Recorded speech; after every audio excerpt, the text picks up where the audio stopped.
If I told you the woman who cried the loudest at my son's funeral was the same woman who caused his death, would you still call it an accident? Stick with me while I share my story, and if it touches you, don't forget to support our channel by hitting that subscribe button, dropping a like, and sharing it with the people you care about. My name is Hannah Brooks. I'm 39 years old, and for 17 years, my whole world was my son, Evan.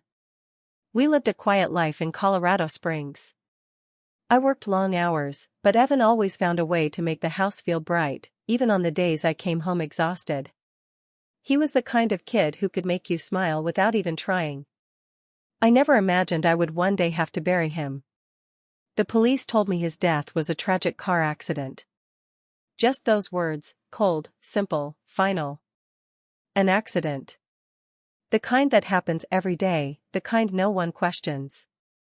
But a mother's heart always knows when something doesn't feel right. There was a heaviness in my chest that wouldn't go away, a whisper inside me saying there was more to the story. The day of the funeral felt unreal, like my mind was watching everything from far away. People kept hugging me, telling me Evan was in a better place, telling me to stay strong. But their words didn't reach me. I couldn't think about a better place. I wanted my son home. I wanted him walking through our front door again, complaining about homework or asking what was for dinner. Then there was Marissa, Evan's girlfriend. 17 years old, sweet on the outside, polite to everyone. The kind of girl people instantly trust. She arrived at the funeral in a black dress, shaking so badly someone had to hold her up. She cried louder than anyone there. She collapsed on my shoulder, screaming Evan's name as if her heart had shattered beyond repair. Everyone whispered about how much she must have loved him. They called her strong, brave, devoted. They said her grief was unbearable. But while everyone else saw heartbreak, I saw something else. Something small. Something sharp. Something cold. There were moments when her face didn't match her voice. Moments when her sobbing stopped too quickly, as if she was checking whether people were watching. Moments when she looked at me not with sympathy, but with something I couldn't explain at the time, a flicker in her eyes that didn't belong at a funeral. I tried to ignore it, telling myself I was imagining things, that grief was twisting my thoughts. But every time I looked at her, the same feeling washed over me. It was like standing in a warm room and suddenly feeling a draft, tiny, quiet, but unmistakable. People kept saying Marissa was like family. They kept telling me Evan adored her. And maybe he did. But as she held my hand tightly, crying into my shoulder, something inside me whispered again. She's hiding something. And I didn't know it then, but that whisper was the first step toward the truth I never wanted to uncover. In the weeks before the accident, I kept noticing small changes in Evan, changes that didn't make sense for a boy who usually talked nonstop about school, friends, and everything in between. He started coming home later than usual, saying he was just tired, and going straight to his room. When I tried to sit with him or ask how his day went, he would smile in a way that didn't reach his eyes and tell me everything was fine. But a mother knows when a smile is hiding something. He seemed distracted, like his mind was somewhere else. Sometimes I'd catch him staring at the floor, lost in thought, and when I asked what he was thinking about, he would quickly change the subject. At dinner, he barely ate. At night, I heard him pacing in his room when he thought I was asleep. And every time his phone buzzed, he would tense up, glance at the screen, and turn it face down. At first, I assumed it was school stress or maybe a friendship issue. Teenagers go through so much they don't always want to talk about. But the more I watched him, the more I felt there was something heavier resting on his shoulders. Not just stress, fear. One evening, I finally asked him if everything was really okay. He paused for a long moment and said, "Yeah, Mom. I'm good." But his voice trembled just a little, and that tiny shake stayed with me. Then something happened that made my worry feel sharper. Marissa came over one afternoon, and what started as a normal visit turned into an explosion. I was in the kitchen when I heard shouting from Evan's room. Before I could walk down the hall, I heard a loud crash. When I opened the door, a picture frame was shattered on the floor, glass everywhere. Evan stood between me and Marissa, his hands shaking. Marissa wasn't crying, not yet, but her face was stiff with anger. She kept saying he didn't care enough and that she knew he was pulling away. Evan begged me not to say anything, not to get involved. He swept up the broken glass, telling me it was just a misunderstanding. When I asked Marissa to leave, she walked out without a word, her jaw tight, her eyes burning in a way that made my stomach twist. Later that night, Evan came into my room. He sat on the edge of my bed, his shoulders slouched, his voice low. "Mom, please don't think bad of her. She just gets emotional." He forced a small laugh, but I could hear the fear beneath it. I told him no one should talk to him like that, let alone break things in our home. He nodded, but his hands were still trembling. Before he left the room, he stopped at the door. He didn't turn around. He just said something that still echoes in my mind like it was spoken yesterday. "Mom, if anything happens to me, promise you'll look deeper." At the time, I thought it was just a dramatic moment from a stressed teenager. I didn't understand what he was trying to tell me. I didn't know he was asking for help, he was too afraid to explain. The morning of the funeral felt heavier than anything I had ever lived through. The sky was gray, the air cold, and every step toward the church felt like I was walking through water. I kept telling myself to stay steady, to breathe, to hold myself together long enough to honor my son. But inside, I was breaking with every heartbeat. People filled the room slowly, whispering, hugging, offering the kind of quiet comfort that doesn't really comfort anyone. I tried to focus on Evan's picture at the front, his smile frozen forever at 17. I didn't look at the casket for a long time. I wasn't ready. And then Marissa arrived. She walked in like the center of a storm, shaking, clutching her chest, and crying so loudly the entire room turned to look at her. Two girls from school had to keep her steady because her knees looked like they were about to give out. The moment she reached me, she threw her arms around me so hard I nearly lost my balance. She sobbed into my shoulder, screaming Evan's name, almost like she wanted everyone to hear how broken she was. People around us whispered things like "poor girl" and "she loved him so much." Some even said she looked worse than I did. I didn't care about comparisons, but something inside me felt off. Her reaction didn't feel real, it felt performed, like she knew exactly how she wanted people to see her. I tried to focus on the service, but Marissa kept pulling attention back to herself. At one point she fell to the floor, shaking and gasping, and 3 people rushed to help her. She said she couldn't breathe without him. But moments later, when she thought no one was watching, she quietly took out her phone and checked it, her hand steady, her face calm for a split second before she remembered to cry again. And through all her dramatic sobs, she never once walked up to the casket. Not a single glance. Not one moment standing near him. She kept her distance like she was afraid of something, or hiding from something. When I finally walked closer to Evan's casket, I felt a presence beside me. It was Caleb, Evan's best friend since middle school. His eyes were red, but not from fake tears. He looked shaken in a way that came from real pain. He waited until Marissa had moved across the room before he leaned in slightly and whispered, "Mrs. Brooks, something isn't right." I froze. He looked at me with a seriousness I had never seen in a teenager. "Evan was scared," he said under his breath. He was scared of her. Those words hit me like a punch. They sank deep, past my grief, past the numbness, straight into the place where a mother's instincts live. I didn't know what to say.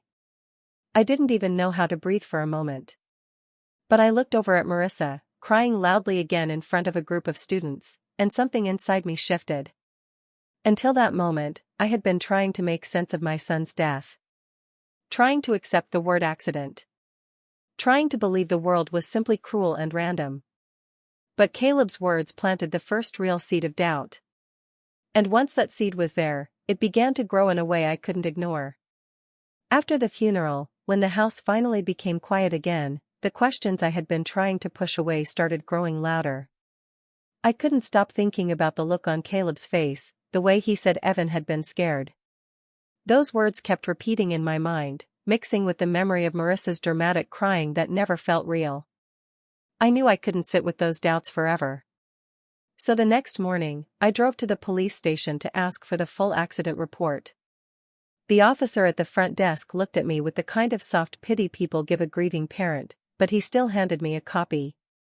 I sat in my car and read every line slowly, hoping something would bring clarity.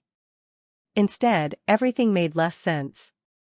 The report said Evan was driving at a normal speed on a clear, empty road. No rain. No fog. No mechanical issues. No skid marks showing a sudden turn. It simply said he lost control. That was it. 2 short words covering my entire world. But Evan wasn't careless. He wasn't a reckless driver. I had taught him myself, and he took pride in driving safely. He was always cautious, especially on that exact stretch of road because he knew it was steep. The explanation didn't match the boy I raised. It didn't match anything I knew about him. I went back inside and asked if there was dash cam or nearby surveillance footage. There was a small gas station only a few minutes from the crash site. Someone had to have seen something. The officer gave me that same pitying look again and said, "Ma'am, we checked what we could. There's nothing useful. Sometimes accidents just happen." I told him it didn't feel like an accident. I told him something was missing. But he sighed, leaned forward, and said gently, "You're grieving. It's understandable to look for answers that aren't there. Understandable paranoia." That's what he called it. I walked out feeling smaller than when I walked in. Like my fear didn't matter. Like my voice was just another broken mother's plea that people expected to fade with time. But the feeling in my gut only tightened. I wasn't imagining this. Something was wrong, and I could feel it with every breath. That evening, Caleb came by the house. He looked nervous, like he had been debating whether to say something. We sat at the kitchen table, and for a moment he didn't speak. Then he finally said, "Evan told me he wanted to break up with Marissa." I felt my heart drop. Caleb continued, his hands shaking a little. He said she was getting too controlling. She didn't want him hanging out with anyone else. She checked his phone. She even showed up at places without telling him. I listened quietly, every bit of me tense. Then he added in a lower voice, he said when he told her he wanted space, she told him she'd ruin everything if he left. He said she scared him. Those words confirmed what I had already started to feel deep inside. This wasn't grief twisting my mind. This wasn't me refusing to accept reality. Something about my son's death didn't add up. And the more I learned, the more I realized that the truth was hiding somewhere I hadn't dared to look yet. About a week after I read the accident report, I was still trying to convince myself that maybe I was chasing shadows. Maybe the police were right. Maybe grief was twisting things. But every time I closed my eyes, I saw Evan's face, and I remembered the fear in his voice when he asked me to look deeper. That memory kept me from letting go. Then one afternoon, my phone rang. The number wasn't saved. I almost didn't answer, but something told me to pick up. A calm voice introduced himself as Detective Russell Kane. He said he had heard about the concerns I'd raised at the station, and even though the case wasn't officially reopened, he decided to look at some of the footage again, just to be sure nothing had been missed. I felt my heart jump to my throat. He spoke carefully, as if choosing his words. "Ms. Brooks, the gas station camera didn't catch the whole road, but it did pick up something." He paused before continuing. "There was another vehicle behind your son's car a few minutes before the crash. A black SUV." I gripped the phone so tightly my hand went numb. A black SUV. Marissa drove one. I heard my own breath shaking. Before I could say anything, he added, "The license plate wasn't visible, so we can't confirm the driver. But the vehicle's size and shape match the model she owns." His voice lowered slightly. "This isn't nothing. You were right to question it." I felt a strange mix of relief and fear. Relief that someone finally believed me. Fear because now, it was no longer just a feeling, there was something real behind my doubts. Then he said something that chilled me. Until we know more, please keep your distance from her. Don't confront her. Don't let her know you're suspicious. My stomach tightened. I thanked him, but my voice barely came out. After the call ended, I sat at the kitchen table for a long time, staring at nothing. The idea that my son might have been followed, hunted, it made my whole body shake. That night, I opened my laptop and started digging into Marissa's past. If she was involved, there had to be signs. And there were, far more than I expected. Little pieces of information scattered across online court listings, old school news, and community records. Nothing obvious at first, but the more I searched, the more a pattern appeared. There was a complaint from a girl at her old school about aggressive behavior. A short report about a fight at a mall where Marissa had thrown something at another teen. And then a restraining order filed 2 years earlier by a different boy. The details were blurry, but the description said she had shown unstable and threatening behavior. What shook me most was a sealed incident report involving her ex-boyfriend. The public couldn't see the details, but the fact it was sealed told me enough. Something serious had happened. Something she didn't want anyone knowing about. The pieces were forming a picture I didn't want to look at but couldn't ignore. Marissa's outbursts. Her control over Evan. His fear. The SUV behind his car.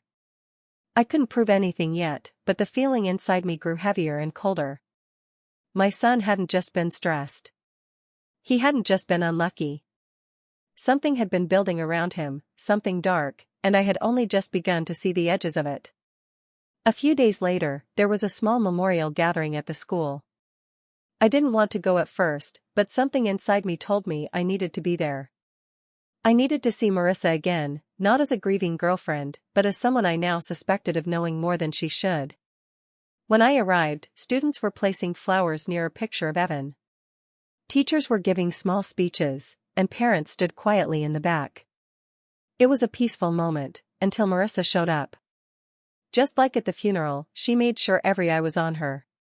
She rushed toward the memorial, fell to her knees, and started crying loudly. A few students tried to comfort her, but it felt more like everyone was supporting a performance rather than a real breakdown. Even from a distance, I could tell her tears didn't feel genuine. Her body moved like she wanted people to watch her. Her voice carried too perfectly, hitting the exact moments when the crowd grew quiet. I stayed back at first, observing her. I remembered Detective Kane's warning, but I also knew I couldn't keep avoiding her. Eventually, I walked closer. She noticed me immediately and threw her arms around me, crying into my shoulder again. But this time I didn't hug her back. When she pulled away, I looked her in the eyes and said quietly, "Marissa, I want to talk about the night of the accident." Her crying stopped instantly. She blinked, as if surprised by my calm tone. "What do you mean?" she asked, but her voice didn't match her expression. She looked alert. Like she was preparing for something. "I just want to understand," I replied. "You said Evan called you before he left that night. What exactly did he tell you?" She looked around, checking who might be listening, then lowered her voice.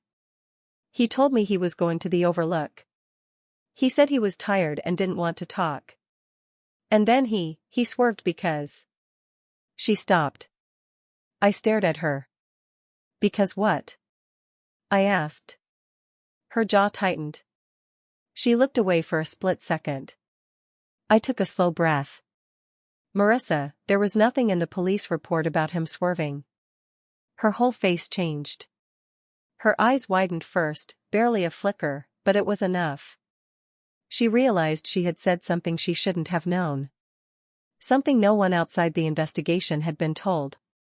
For a moment, we stood there in silence. Then something strange happened. Her expression shifted again.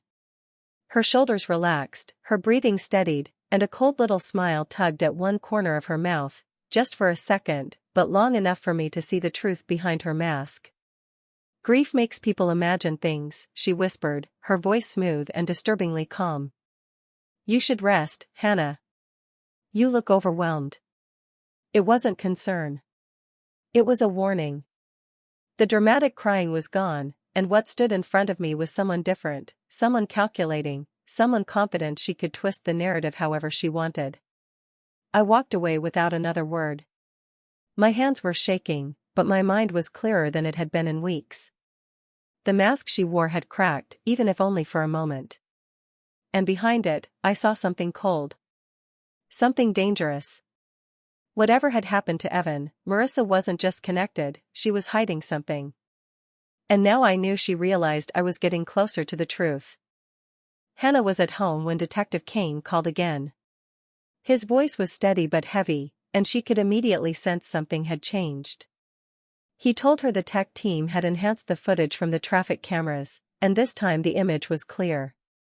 The black SUV behind Evan's car was definitely Marissa's. There was no doubt anymore. Hannah felt her breath catch, her whole body going cold as she listened. Kane didn't stop there.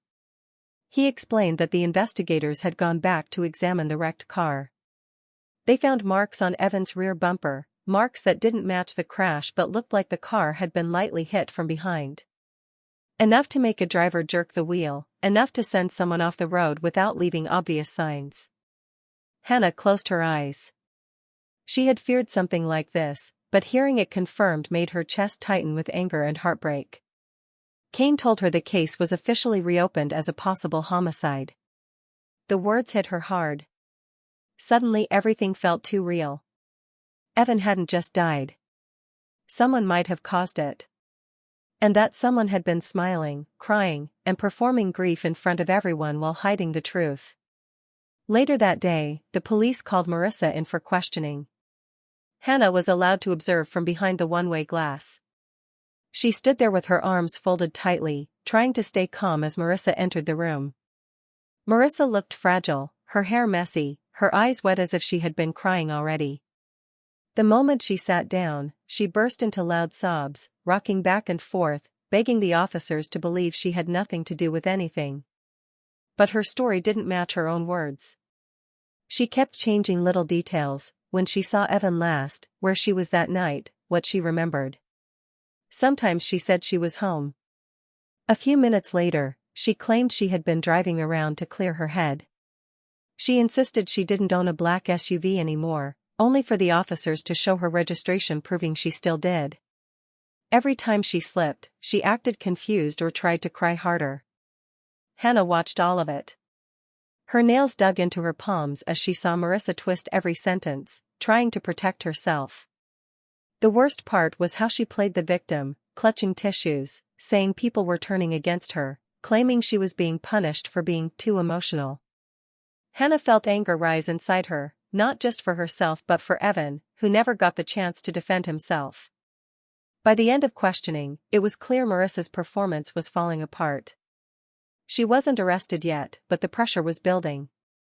Hannah could see the fear in her eyes beneath the fake tears. It was the first time she felt like the truth was finally stepping into the open, no matter how hard Marissa tried to hide it. The next few days felt heavy and tense. Hannah tried to distract herself, but she could sense something bigger was coming. That call finally came when Detective Kane asked her to come in. His tone was serious, almost tired, as if he had been dealing with something messy. When Hannah arrived, he told her the police had uncovered something unexpected. Marissa had not been mourning Evan at all. In fact, she had been angry with him. Evan had recently found out that she was secretly involved with a 28-year-old coworker named Travis McConnell. Hannah felt her stomach twist as she listened. It was hard to imagine Evan dealing with that kind of betrayal. Kane explained that Evan had confronted Marissa about the affair. He told her he wouldn't stay silent and that he planned to expose the truth. That confrontation happened at Marissa's house, and it quickly turned into a heated argument. According to the investigation, Evan left angrily, refusing to listen to any of her excuses. Not long after he drove away, Marissa and Travis followed him. Travis eventually admitted this during questioning. He sat nervously in the interview room, his voice shaking as he explained everything. He claimed Marissa didn't want to hurt Evan. She only wanted to scare him, to stop him from telling anyone. He said they never meant for things to go so far. But the evidence didn't match his words. The police had checked the SUV's computer data. It showed that Marissa had accelerated at the last second, right before Evan's car lost control. That wasn't fear or panic. That was a choice. Hearing this, Hannah felt her throat tighten. She had imagined Evan driving away upset, maybe confused, but she had never imagined he was being followed by the two people who had betrayed him. Detective Kane continued speaking, but Hannah barely heard the rest. Her mind replayed the picture over and over, Evan driving fast, trying to get away, probably feeling hurt and angry, maybe even scared. She thought about how he must have felt, realizing someone he trusted was coming after him. That idea broke something inside her. She covered her face with her hands, trying to control her breathing. Tears slipped out before she could stop them. Evan didn't die because of an accident or fate. He died running from a situation he never deserved. He died trying to protect himself from people who should have cared about him. The room felt smaller, almost suffocating, as the truth settled around her. Every answer they found made everything more painful. But Hannah knew she needed to hear it. She needed to face what really happened, no matter how much it hurt. The truth was finally coming out, and now she understood the depth of the betrayal Evan had faced in his final moments. The day Marissa went to court, I felt a mix of dread and determination. I had spent weeks holding back anger, holding back grief, and now everything was finally coming to a head. When she entered the courtroom, she looked the same as always, calm on the surface, but trembling slightly. Her tears were loud, dramatic, and clearly meant for the spectators. She tried to act like the victim, like she had lost something too. But this time, no one was buying it. The evidence was overwhelming. The SUV data, the enhanced footage, Travis's testimony, and the marks on Evan's car, all of it painted a story she couldn't deny. Every time the prosecution laid out another fact, she shifted in her seat, biting her lip, faking sobs. There was no real remorse in her eyes, only fear, fear of what she could lose. Travis appeared next. He admitted to following Evan and cooperating with the police. He agreed to a plea deal for accessory charges, and it seemed like even he understood that he had crossed a line. Watching him take responsibility, even partially, made me realize how alone Marissa had been in her lies. She had been the mastermind, the one whose choices had led to Evan's death. When it was my turn to speak, I stepped up to the microphone, feeling the weight of every word. I looked directly at Marissa, who tried to avoid my gaze. I spoke slowly, clearly, every syllable filled with the truth I had carried in my chest for weeks. You didn't just steal my son, I said. You stole his future. And you pretended to cry over the life you took. My voice didn't shake. My hands didn't tremble. I had saved that moment for her, for Evan, for myself. The courtroom was silent after I finished. Marissa sat still, unable to respond. Her act had crumbled, leaving only the person responsible for a crime that no tears could undo. The judge read the sentence. 32 years. The words hit me like a hammer. Part of me felt relief that justice was being served. Part of me felt empty. 32 years couldn't bring Evan back. 32 years couldn't undo the betrayal, the fear, the moments he never lived. I realized that even with the sentence, even with the truth exposed, my grief would not disappear. There was no closure in justice alone. Walking out of the courtroom, I felt the weight of everything pressed down on me. People offered sympathy, but their words were soft echoes compared to the roar of loss inside me. I held my head high, knowing I had fought for the truth. I had honored Evan by seeking justice. But inside, a quiet ache remained, a reminder that some wounds never fully heal. Even as Marissa was led away, her face pale and defeated, I understood something essential. Justice might punish the guilty, but it does not erase the pain left behind. It cannot fill the empty space a child leaves when they are taken too soon. And that truth was something I would carry with me forever. Weeks after the trial, I finally felt able to leave the house without the constant weight of courtrooms and testimony pressing down on me. I drove to Evan's favorite hiking spot, the one place where he had always felt free and happy. The trail was quiet, the wind soft against the trees, and for a moment, it felt like he might still be there, laughing or pointing out a bird in the distance. I carried his baseball cap in my hands, worn and faded from his constant use. Standing at the edge of the clearing where he loved to sit and look over the valley, I placed the cap gently on a rock. I whispered to the wind, to the trees, to him, I kept my promise, Evan. I looked deeper. My voice shook, but it carried. In that moment, it wasn't just about grief. It was about honor.